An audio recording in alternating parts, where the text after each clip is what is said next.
Our next guest says the current trade standoff with China is actually punishing not the Chinese, but hardworking Americans across the country, and it's only a matter of time before blue-collar Trump voters realize it. The next sector to worry? The tech industry. That's why we bring in Dean Garfield in a first on Fox Business interview. He's the CEO of information technology industry, a global voice of the tech sector that's earned some of the world's most recognized brands to join. Everybody from Google to Samsung.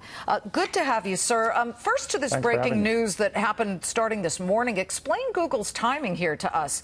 Google decides to invest more than $500 million in a Chinese company at the very moment a trade battle is ramping up. What does Google know that we don't, that it would be okay, that this would be approved? I think they recognize that you can't be a global company and ignore 20% of the world's population. And so I think it's as simple as that.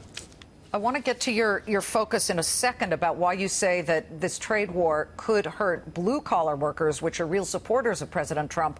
But surely you, as head of this group that represents so much of the IT world, do you really want the Chinese and Chinese technology companies or Chinese investors taking a stake in U.S. companies? I mean, there's the whole IP issue, the proprietary information that a lot of U.S. companies have that we know China steals and we know China replicates.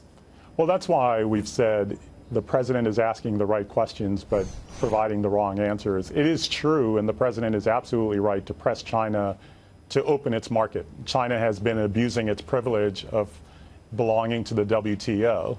But we can't rush into a trade war with no allies and without a clear game plan for ending that trade war. And so that's where we have a problem. Tariffs don't work, and they're an attacks on the American people. Okay, so you say this is the wrong answer to the right question.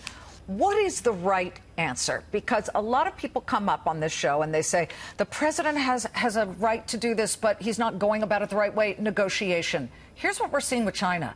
No negotiation. We're seeing escalation. How do we get to this point that everybody seems to think is so easy, but clearly is not so easy to attain? You know, I think you're absolutely right. It is not easy. The president has gained leverage with China and deserves credit for doing that. The thing that the president has failed to do that's critical here is to lead and bring along other people with him.